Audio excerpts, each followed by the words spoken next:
آپ جو ہے نا طول پکڑ کے آپ کی جو ہے نا کلام زیادہ ہے لیکن اس میں مواد نہیں ہے.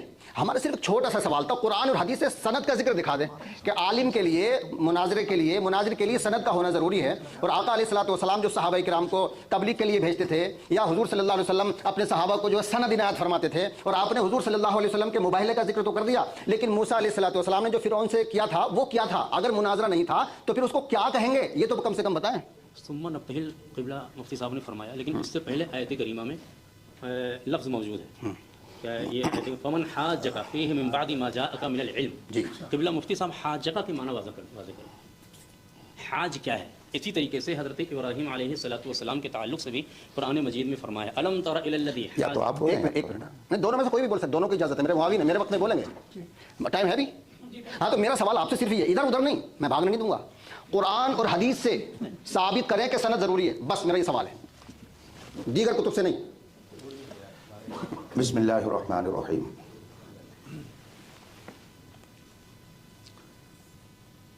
جب آپ نے اپنے آپ کو اہل سنت و جماعت سے کہہ دیا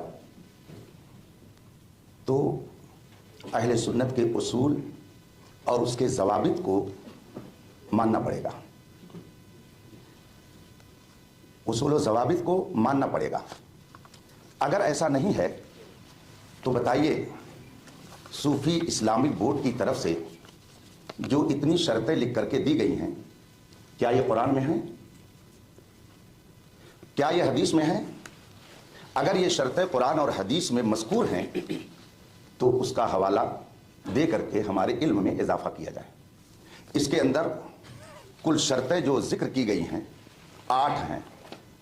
8 شرطیں لکھ کر کے صوفی اسلامک بورڈ کی طرف سے جامعہ بلال کو پہنچی ہیں. تو کیا یہ 8 شرطیں قرآن و حدیث سے ثابت ہیں؟ اور ہر ایک کی دلیل کیا قرآن و حدیث میں ہے؟ اور پھر یہ کہنا کہ ہم قرآن اور حدیث کو مانتے ہیں. آپ کے بغل میں مصباحی عالم بیٹھے ہوئے ہیں, ان سے پوچھ لیجئے کیا شریعت اسلامیہ کی دلیل صرف 2 ہی ہے, قرآن اور حدیث؟ اس کے علاوہ کیا اور دلائل نہیں ہیں جن سے احکام شریعہ کا ثبوت ہوتا ہے؟ اگر مصباحی صاحب اس کو بیان کر دیں کہ نہیں ہم صرف 2 ہی دلیل مانتے ہیں, قرآن اور حدیث, تو پھر آگے اس پر بھی گفتگو ہو سکتی ہے. مگر میں یہ سمجھتا ہوں کہ وہ ہرگز ایسا نہیں کہیں گے, اس لیے کہ ان کے نام کے ساتھ مصباحی لگا ہوا ہے. انہوں نے اصول الشاسی پڑھی ہوگی, پہلے صفحے پر لکھا ہوا ہے ادلہ شرعیہ 4 ہیں, یعنی 4 ایسی چیزیں ہیں جن سے شریعت کے احکام کا ثبوت ہوتا ہے. آپ 2 کہہ رہے ہیں, جبکہ اہل سنت کی جملہ علماء اس بات پر متفق ہیں, جتنے سنی علماء ہیں سب کا اس بات پر اتفاق ہے کہ احکام شرعیہ کے دلائل 4 ہیں, قرآن, حدیث, اجماع امت اور قیاس, جس کو قیاس شرعی کہا جاتا ہے. تو آپ صرف 2 کی رٹ لگائے ہوئے ہیں.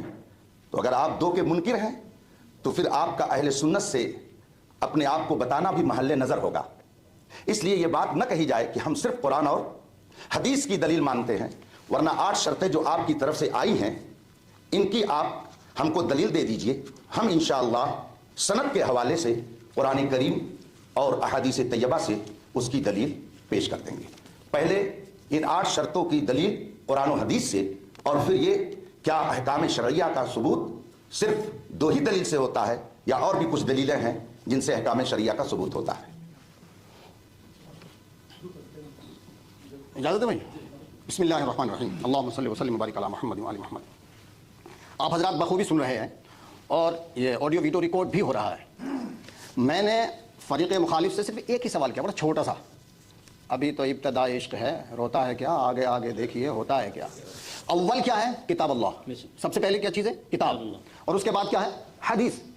تو جب آپ نہ قرآن سے حدیث پیش کر پا رہے, نہ قرآن سے اپنی بات کو ثابت کر پا رہے ہیں, نہ حدیث سے ثابت کر پا رہے ہیں, تو آپ تو نچلے طبقے پہ جا رہے ہیں. یا تو یوں کہیے کہ میرے بس کی بات نہیں ہے, میں پھر جو ہے نچلے طبقے پہ آ کے بات کرتا ہوں کہ میں قرآن اور حدیث سے جو میں نے بات کہی ہے اس کو ثابت نہیں کر سکتا, پھر بات آگے بڑھ جائے گی.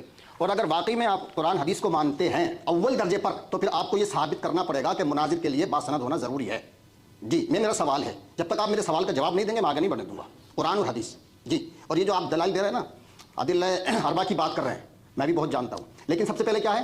قرآن. بولو بھی قرآن ہے کہ نہیں؟ میں آپ لوگوں سے پوچھتا ہوں, سب سے پہلے نمبر پہ کیا ہے؟ آپ لوگ بتائیے, عالم دین ہے کہ نہیں؟ بتائیے. یہ حال ہے, مطلب قرآن کے لیے کہنے کے لیے تیار.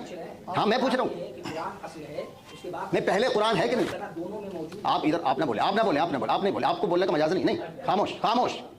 تو یا تو مفتی صاحب یہ کہتے ہیں کہ میں قرآن حدیث سے سند کی بات ثابت نہیں کر سکتا, تو پھر میں بات آگے بڑھاتا ہوں, اور اگر ثابت کر سکتے ہیں تو کریں. جی ٹھیک ہے, یہ میرا سوال ہے. بسم اللہ الرحمن الرحیم. بات آپ کی پوری ہو گئی؟ ہاں پوری ہو.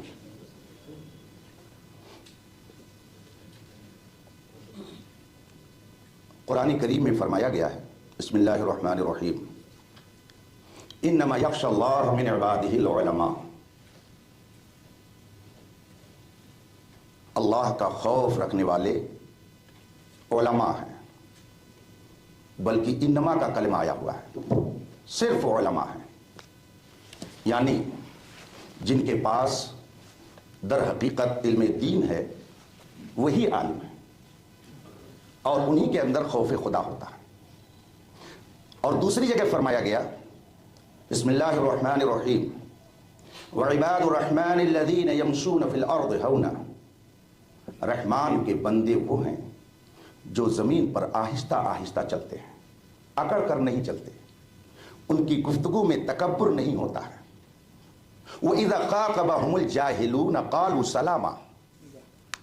اور جب ان سے کوئی جاہل گفتگو کرتا ہے تو ان سے وہ بحث نہیں کرتے. وَإِذَا خَاطَبَهُمُ الْجَاهِلُونَ قَالُوا سَلَامًا. جب اللہ کے ان بندوں سے جاہل مخاطب ہوتے ہیں تو ان سے بحث نہیں کرتے, بلکہ کہتے ہیں سلامتی ہو, ہمیں جانے دیجیے. یہ قرآن نے ہمیں بتایا. آپ عالم ہیں کہ نہیں ہیں, چونکہ ہم نے پہلے ہی کہہ دیا کہ یہ پہلا آپ سے تعارف ہے, تو ہمارے پاس جاننے کا ذریعہ کیا ہے؟ دل میں آدمی کے جو کچھ ہوتا ہے یا دماغ میں جو کچھ ہوتا ہے اس کو ظاہر کرنے کا دو ذریعہ ہے, یا تو زبان اور یا تو قلم. دو چیزیں ہیں جن سے ما فی الضمیر کو جانا جاتا ہے. اس زمانے میں نہ تو دارالعلوم تھے, نہ ہی اس زمانے میں نور الانوار اور اصول الشاسی اور یہ ساری کتابیں تھیں. رسول پاک صلی اللہ علیہ وسلم کے زمانے میں یہ چیزیں موجود نہیں تھیں. تو کیا آپ کہہ سکتے ہیں کہ جب یہ سب اس زمانے میں نہیں تو آج بھی اس کا اعتبار نہیں ہوگا؟ کیا یہ کہہ کر کے آپ الگ ہو سکتے ہیں؟ دل کی بات, دماغ کی بات کو جاننے کا دو ہی ذریعہ ہے. القلم احد اللسانین. قلم دو زبانوں میں سے ایک ہے. چونکہ اس زمانے میں کذب, جھوٹ, غلط روی کم تھی, اس لیے اس زمانے میں بہت ساری چیزوں کی ضرورت نہیں محسوس ہوتی تھی. پہلے لوگ دنیا میں کہیں بھی چلے جاتے تھے, نہ پاسپورٹ کی ضرورت پڑتی تھی, نہ اس میں فوٹو کی ضرورت پڑتی تھی.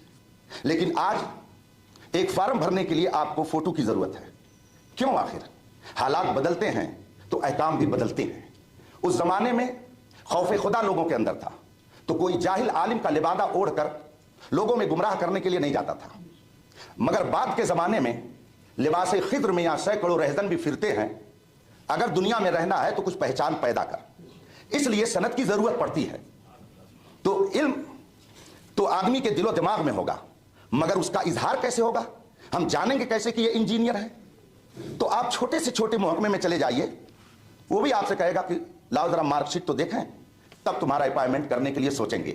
یہ ایسی بات نہیں ہے کہ جس پر آپ برافروختہ ہوں, اس پر ناراض ہونے کی ضرورت نہیں ہے. آپ کے پاس اگر سند نہیں ہے تو ہم ضد تھوڑی کریں گے کہ آپ دکھائیے. آپ سے ہم نے یہ بات اس لیے کہی کہ اس میں شرط آپ ہی کی طرف سے آئی ہوئی ہے کہ عالمانہ طرز میں گفتگو ہوگی. اور جاہل کے لیے قرآن نے فرمایا ہے وَإِذَا خَاطَبَهُمُ الْجَاهِلُونَ قَالُوا سَلَامًا. اللہ کے بندے جب جاہلوں سے گفتگو کرتے ہیں تو بحث نہیں کرتے. قرآن کریم میں اللہ تبارک و تعالیٰ نے فرمایا ہے فَاسْأَلُوا أَهْلَ الذِّكْرِ إِن كُنتُمْ لَا تَعْلَمُونَ. نہیں جانتے ہو تو جو اہل علم ہے ان سے پوچھو.